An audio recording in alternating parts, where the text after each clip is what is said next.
Hey guys, welcome in. How is everyone doing? Happy Memorial Day. I hope everyone is investing it in a way that allows you to appreciate the moments, appreciate the time that you have, and most of all, that honors the people who we owe this day to, the fallen soldiers and their families who sacrificed everything. There's a song, I think it's by Billy Ray Cyrus. He says, all gave some, but some gave all. And I think that is testimony to what Memorial Day is all about. So as you guys come in, welcome in. Again, I hope you're enjoying this holiday, but please don't forget our servicemen and women, their families who sacrifice every single day to be away from their families so that we can live in the freedom and have the freedoms to express ourselves and do the things we want to do without fear of threat and danger.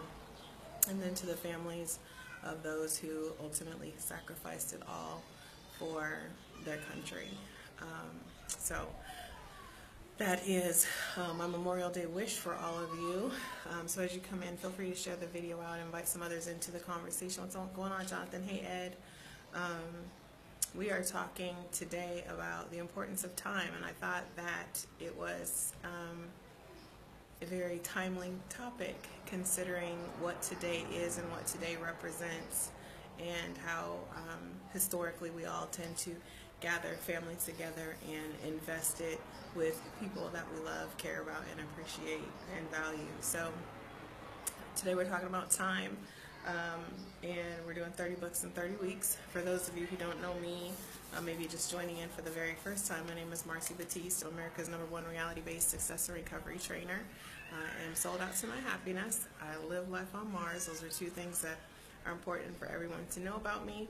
And the thing that really excites me is to be able to be the spark that ignites the light for someone else to discover and embrace their star power so that they can pay it forward. I really feel like we all have a gift or a talent that was given to us for us to share. And when we go through things and we learn lessons, I think that it's our obligation to reach back and help someone else. And so that's what excites me, when I can be part of that, when I can do that for someone else, when I can motivate or inspire or somehow assist, whether it's a client, a friend, family member, coworker, community member, whatever the case may be. So 30 Books in 30 Weeks is a self-development journey that we started last year. We're going to the middle of the summer with this, with takeaways, ahas, tips, tools, techniques, and strategies that help you truly discover fulfillment, life enrichment, happiness, whatever those things are that really, truly move and soothe you. This week we're on week 22. This is the beginning. Each week we introduce a new book. And this is my little gem. It's called Success One Day at a Time. It's actually a quote book by John Maxwell, who has just a compilation of his own quotes and then quotes from various other people in here. But it's interesting because a couple of things. So I picked this book up today, and these were already in here, these little stickies. And I always find it interesting to go back and look where I've made notes and what things moved me at one point or another. And I haven't picked this book up for some number of years, but one of the places that has a sticky note, the message is very, very fitting for today. And so I thank the universe, thank you, Father, for always blessing me with just what I need just at the right time. But interestingly, I was looking at the front of this book, and I don't know if you guys can see this, but this book was a gift to me on January 29th, 2001. So I've had this book for 17 and a half years. 17 and a half years this book has traveled with me. It's moved countless times. I used to move like every year. And it's still here. It's still in pristine condition. And it was given to me by a colleague of mine, like I said, 17 years ago. in recognition for some work that I had done at the bank that I was working for at the time. And you know, you just never know what little gifts, what little trinkets. Who knew when he gave me this book that I would still have this book 17 and a half years later, and still refer back to it. So that was exciting to me. And then the other thing was the page that was earmarked, the very first one. I'll read this to you. I'll share this with you. It says, "You don't really pay for things with money. You pay for them with time. In 5 years, I'll have put away enough money to buy a vacation house we want. Then I'll slow down. That means the house will cost you 5 years, 1/12 of your adult life.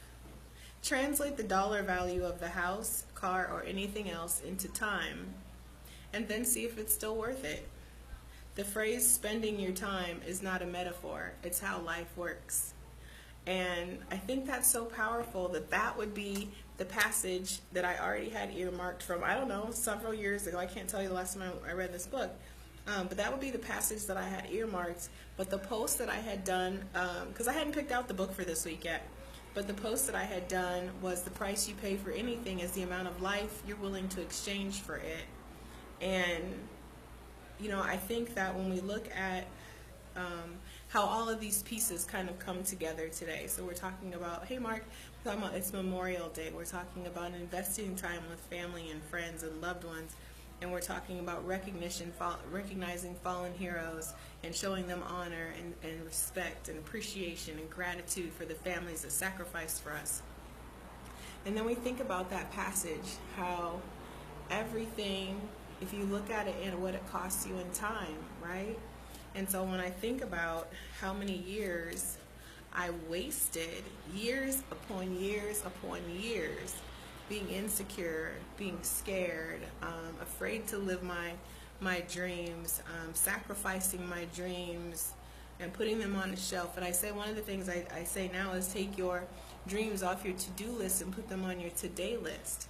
And when you think about all of the time that you've given up, all of the sacrifices that you've made along the way, oftentimes to please other people. I talk about editing your life to please other people.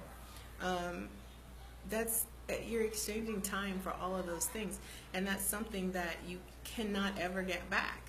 You can never get it back. Once it's gone, it's gone. And none of us know how much we have. It feels infinite. It feels like there's always going to be forever. But if you ask anyone who's ever lost someone near and dear to them, they'll tell you there's never enough time. It's never long enough. No matter how long you have, it's never long enough.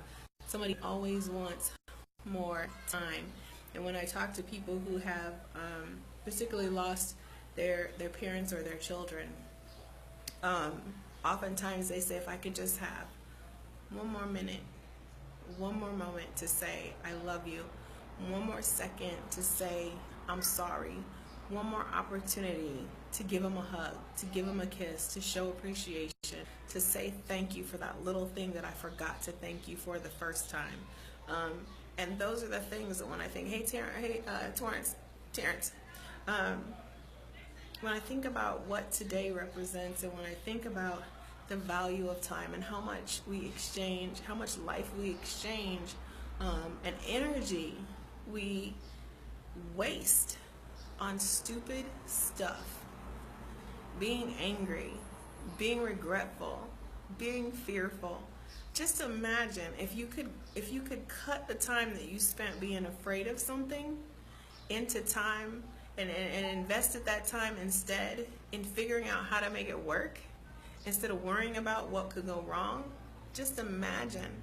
And every moment that you spend worrying, remember, that's an investment that you can never get back. That's time you can never get back. That's an opportunity that you'll never get back. And so I talk to my clients about positioning for themselves for the right opportunity. So when the opportunity comes along, are you ready? And oftentimes what we find out is that as much as we want something, we're equally afraid of achieving that thing. And that happens a lot with success. I know even for myself, my domestic violence foundation, it used to scare me to talk about domestic violence, not because I was ashamed of it, but I literally wasted probably 3 years of advocacy work because I was afraid of how showing pictures of me being battered and abused was going to affect other people. That sounds crazy because ultimately I want it to affect you. I want it to move you. I want it to startle you. I want it to make you uncomfortable. But I didn't want it to make the people that I loved uncomfortable because they cared about me. That was a hard time. If they were with me through those things, that was a hard time.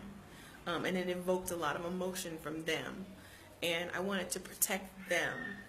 But what I exchanged for protecting them for those 3 years was somebody who needed that message didn't get it. Somebody who might have needed to see that picture, one person who might have needed to hear there's power after the pain, there's light at the end of the tunnel, didn't hear it because I sacrificed that gift and I didn't share that gift when I should have. And so I can't look back. I can't get that back. I can't make up for those lost years, right? I have to just move forward. But understanding that in that vein, that when we know we don't get time back and there's no time to be wasted, that I know that when I have a message to share, I have to share it. I have to get it out. When something comes upon my heart, I have to get it out, whether it's in a post or a video or in a book or whatever the case may be. I have to get it out. Somebody needs that message. And so whatever your gift is, whatever your talent is, whatever your passion is, whatever you're hopeful for, whatever you're fearful of, I challenge you today to tackle it. Time is not endless. We don't get more time. We only get the amount of time that we get. So how are you investing it? How are you investing today? How are you investing this hour? How are you investing this moment? Are you taking the opportunity to say, I love you, thank you, I appreciate you, I can't live without you, I made a mistake, I was wrong, you were right, let's try again, let's do it over, it's over. Whatever the case may be, whatever that message is that you're holding on your heart, whatever that message is that you're holding inside of you, I challenge you today to let it go, because there's only so much time that you get. And every moment that you waste, you're exchanging a piece of your life for it. That is an investment. It's either a good investment or it's a bad investment, but it's always an investment. I challenge you to check your investments. Check your emotional bank account. Are you filling your cup, or are you pouring out and pouring out and pouring out? Are you empty? Are you trying to pour from and write a check from an empty account? A lot of us do. So don't feel bad. Just start over. Now's the time. Don't waste another moment. Have a blessed day. Thank you again to the soldiers, their families. Some gave all. All gave some and some gave all, like the song says. And I thank you. I appreciate you. I honor you. I value you. And I respect you. Have a blessed day.